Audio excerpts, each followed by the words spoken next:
Am I going to be reading off a script? Yes. Yes, I am. And I do not care.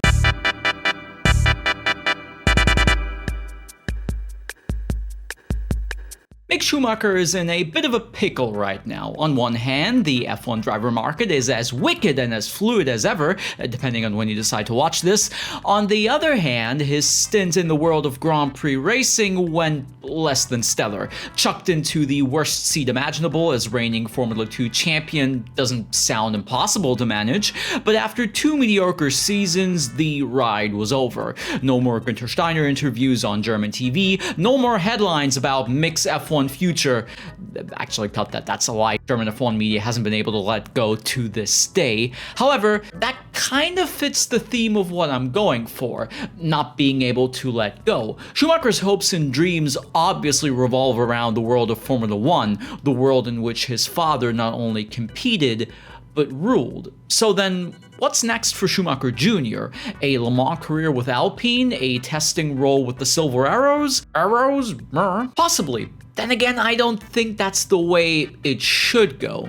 There have been some recent rumors about Mick Schumacher joining Dale Coyne Racing for the IndyCar Championship in 2025. So far, no announcements have been made. Nevertheless, my opinion isn't based on whether Mr. Schumacher actually decides to join this specific IndyCar outfit. Generally speaking, I believe that going to IndyCar would be an immense step forward in his career, almost regardless of which team he joins in the end. There had been a few rumblings once his former F2 team Prema announced their debut in the series, though that's a topic for another time. The IndyCar series is America's premier open-wheel racing championship. Some of the world's finest drivers have been able to reach the top of the mountain there, including former Formula 1 world champions. Today's grid consists of Grand Prix veterans, IndyCar mainstays, young hotshots, and absolute dickwads. Some of the young guns happen to be former rivals of Mick, especially in Formula 2, so it's not as if he's unproven against them on track, and their success has shown that Schumacher might not be too far off in terms of pace if he were to join. And let's not forget the crown jewel, the main event, the legendary Indianapolis 500, a race, in fact, that Michael Schumacher himself never competed in. But you're not challenged by the Indy 500. No.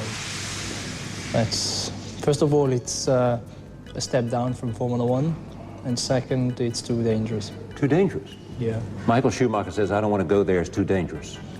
The speed you do, that close to the walls, if you have an accident, there is no way a chassis can survive a certain way of having a crash, and that means your leg's going to be heavily damaged or even further, and I don't see any point in that. I have nothing to prove there. I don't see a challenge in it. The fact that others have done it doesn't make it any more challenging for you? No, because usually the people who cannot survive in Formula 1, they go to Indy. People who coming from Indy hardly survive in Formula 1. So Mick would be the first Schumacher to compete at the world-famous Brickyard, excluding the American Grand Prix, of course. Now, wouldn't that be something? IndyCar would definitely benefit, at least over here. The series is pretty much non-existent in Germany, so any publicity thanks to Mick would be a huge leap in attention.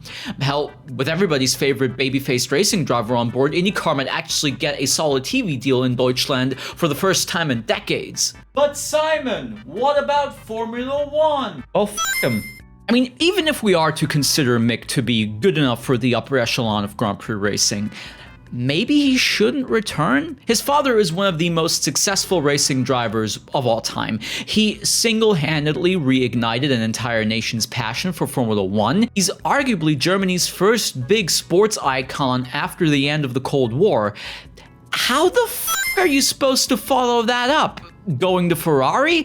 Possibly. Then again, that's off the cards. It's not as if It's not as if Mick does... It's not as if Mick is talked about in the same vein as people like Max Verstappen, Lewis Hamilton, or Kimi Antonelli. Whether you like him or not, whether you're a fan of his or not, within the world of F1, he's not considered a future world champion. If that were the case, he'd be racing in F1 right now. So what would his Grand Prix future look like? Trundling around midfield cars, getting the odd result here and there, fighting in mediocre machinery Sunday after Sunday? Now let's compare that fate to a future in IndyCar. A successful Schumacher campaign would surely improve upon the sport's popularity in Germany. While his father brought GP racing to the people, his son could be doing something similar, just for a different form of racing. And boy, does that form of racing need some attention right now. Furthermore, and this might piss some of you off, comparisons with his father in terms of speed or performance would pretty much render themselves meaningless. Neither he nor his uncle ever really benefited from those, now did they?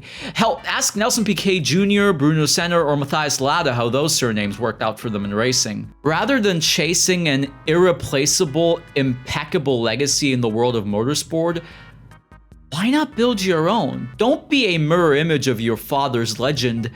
Be whoever the f you want to be. Mick's been put into his father's footsteps since day one, joining the Ferrari Academy, joining Formula 1 with a very peculiar helmet design. You just look like your father. I raced your father. Blah, blah, blah, blah, blah, so on and so forth. In IndyCar, that problem simply wouldn't arise the way it does in Formula 1. Winning the biggest race in America?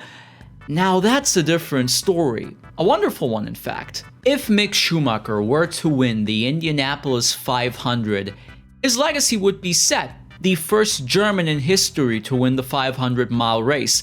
The first Schumacher to fulfill the family triple crown, if you will. I mean, sure, he'd still be missing the Le Mans 24 hours, and I don't think he's gonna get that for Alpine, but meh. Is it going to happen? I don't know. Do I think joining IndyCar would be more sensible than to chase whatever Mick's been chasing recently? Absolutely. Is it any of my business? Of course not. I'm just a depressed dollar store failed femboy who's been doom scrolling on Twitter too much, so what the f do I know? But I genuinely believe that Mick Schumacher joining IndyCar would be a much better step, all in all, than chasing footsteps he'll never be able to fill, no matter what he does.